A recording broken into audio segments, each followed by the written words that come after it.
नमस्कार, जय हिंद।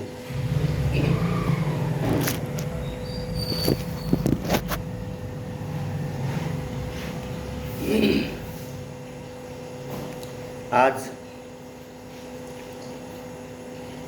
एक अभी के वर्तमान के जीवन को देखते हुए और अपने देश, अपने समाज को देखते हुए यह अनुभव उसी तहत उपजा है। और अनुभव यह है कि आज हमारे देश में साधु संत महात्मा या कोई भी इस पद पर बैठकर इस समाज के लोगों को जिस तरह से चाह रहा है उस तरह से नचा देते हैं। और इस वजह से हमारे देश में कई तरह के संप्रदाय, कई तरह के संस्थाएं, कितने यूनिट, कितने तरह तरह के हम लोग कुल मिलाकर सोचिए ना कि हम लोग कुल मिलाकर इतने टुकड़ों में बट गए हैं कि इस संबंध में हम लोग कल्पना ही नहीं कर सकते। एक एक घर से एक एक आदमी हम लोग टुकड़े में बटे हुए हैं। संप्रदायों में कई तरह का ट्रेंड चल रहा है। कोई किसी बाबा को मानता है, कोई किसी को मानता है, कोई चीज़ को इंटरेस्ट करता है। लेकिन मैं इसको नहीं कहता हूँ कि मानना गलत है, लेकिन मैं यह कहना चाहता हूँ कि कोई भी संस्था या कोई भी धर्म या कोई भी बातें गलत नहीं मैं कह रहा हूँ, लेकिन मैं यह कहने का चाह रहा हूँ कि वह सभी चीज़ होते हुए भी आप इतना ज़रूर याद रखें कि हम लोग इंसान हैं। और जिस चीज़ को आप खोजने के लिए बाहर की दुनिया में जो दौड़ रहे हैं, साधु संत महात्माओं संस्थाओं में, जिसको आप खोजते खोजते ढूंढते आप परेशान हो जाएंगे, फिर भी आपको नहीं मिलेगा। वह तमाम चीज़ें, मैं बार बार यह कहता हूँ कि वह सारी विज्ञान, वह सारी तमाम चीज़ें हम लोगों के अंदर है। हम लोगों के भीतर में वह तमाम चीज़ें, जिस चीज़ों को खोजने के लिए, जिस चीज़ों को पाने के लिए हम लोग बाहर की दौड़ कर रहे हैं, बाबा के पास जाना, किसी साधु के पास जाना, या किसी संस्था में किसी नामी ग्रामी संत महात्मा से जुड़ना, या उनका शिष्य या चेला बनना। आप नज़र उठा के बड़ी डीपली में जाइएगा तो आज के डेट में आध्यात्मिक गुरुओं का समझिए तो कुल मिलाकर 100% तो नहीं कहूँगा, लेकिन 99% ऐसा है कि अध्यात्म से जुड़े हुए व्यक्ति इस संसार में, जो आपको उस तरह के गुरु मिल पाएंगे, जो आपको सचमुच में आध्यात्मिक गुरु, जो आत्मा से जगे हुए व्यक्तित्व आपको मिलना इस ज़माने में बड़ी असंभव की बात है।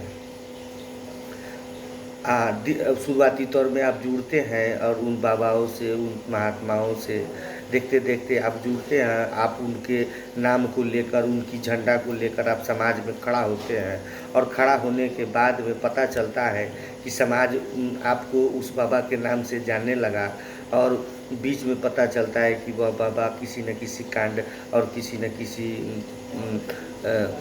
क्रियाकलाप में पकड़ा गए। अब बताइए, उस बाबा की फजीयत तो टीवी पे होती है और आपकी फजीयत आपके समाज में होता है। तो इसलिए कहा जाता है, पहले के लोगों ने कहा कि पानी पियो छान के और गुरु बनाओ जान के। इसलिए हम लोगों ने कहना चालू किया है कि आओ अपने आत्मा को गुरु बनाएं, और आत्मा मीन्स परमात्मा। आओ उस शिव को अपना गुरु बनाया जाए, और शिव गुरु का काम करते हैं, और उनको अपना गुरु बनाकर आप ट्राई मारिए, देखिए आप अपने अंदर के बैठे हुए उस शिव को गुरु बनाइए जो हर पल आपके साथ है। और कहीं ना कहीं इस पूरी दुनिया में शिव गुरु बड़े ऊंचे पैमाने पे लोगों के जीवन में गुरु का काम कर रहे हैं। अब मैं तो कहता हूँ कि शिव गुरु हैं, लेकिन बस हम लोग उनके शिष्य नहीं हैं। इसलिए हम लोग उनके शिष्य बने, तो वह गुरु हैं। जैसे में हमारे साहब श्री हरिंद्रानंद कहते थे कि कॉलेज स्कूल तो है, लेकिन आप पढ़ने जाएंगे तब न नतीजाएँ उतरेगी, ज्ञान उतरेगा। इसलिए शिव गुरु सदियों से गुरु का काम शिव कर रहे हैं। और हमारे शास्त्रों में, हमारे वेदों में यह उल्लेख आती है कि शिव जगत गुरु हैं, गुरुओं का गुरु, गुराधिपति हैं, गुरुओं का मालिक है वो। और कई कितने लोग हुए हैं शिव का शिष्य।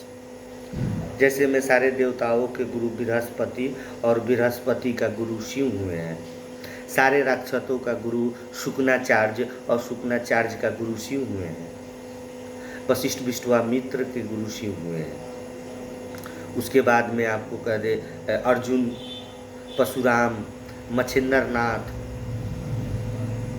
उनके बाद में हमारे हाल फिलहाल में रविन्द्रनाथ टैगोर ने अपने गीतांजलि में यह बात लिखे हैं, आमी आची नटराजे चेला, चित्त आकाशे देखची खेला, बंधन खुले शिक्षी साधन, महाकाले त्रिशूल नाचे। वो अपने गीतांजलि में यह इस शब्द को लिख रहे हैं कि मैं महाकाल का चेला हूँ, बंधन खोलकर मैं साधना सीख रहा हूँ, और चित्त की आकाशों में मैं देख रहा हूँ कि महाकाल का त्रिशूल नाच रहा है। तो इस तरह से कई शिव शिष्यता के अभियान, या जब से जगत बनी है, जब से यह संसार है, जब से हम लोगों को पता चला, जब से यह पता है कि शिव गुरु है, और शिव को कहा जाता है कि गुरुओं का भी गुरु है, वो गुराधिपति हैं, वह गुरुओं का भी अधिपति है, मालिक है। वो गुरुओं की श्रृंखला जहाँ से निकली है वह शिव हुए हैं। इसलिए मैं यही कहना चाहूँगा आज के लोगों को कि आओ चलो अपने शिव को गुरु बनाएं, आओ अपने अंदर के आत्मा को गुरु बनाएं, अपने अंदर बैठे हुए उस सत्ता को गुरु बनाएं। और उनको बनाने के लिए कोई चीज़ की आवश्यकता नहीं है। अब क्या खाते हैं, क्या पीते हैं, किस जाति से हैं, किस संप्रदाय से हैं, उससे कुछ लेना देना नहीं। बस एक विचार पैदा कर लेना है अपने अंदर कि आज से शिव मेरे गुरु है, आत्मा मेरे गुरु है, वह परमात्मा मेरे गुरु है। एक विचार पैदा करना। इसीलिए साहब श्री बोले कि आप अपने गुरु से दया मांगिए। हर पल अपने मन में, अपने जीवन के तनाव में इस बात को दोहराते रहिए कि हे शिव आप मेरे गुरु हैं, मुझ पर दया कीजिए। तो यही। और दूसरा उन्होंने बोले कि आपने शिव को गुरु बनाकर क्या अनुभव किए, आप क्या समझ पाए, इस बात को लोगों से शेयर कीजिए, उनको भी प्रेरित कीजिए,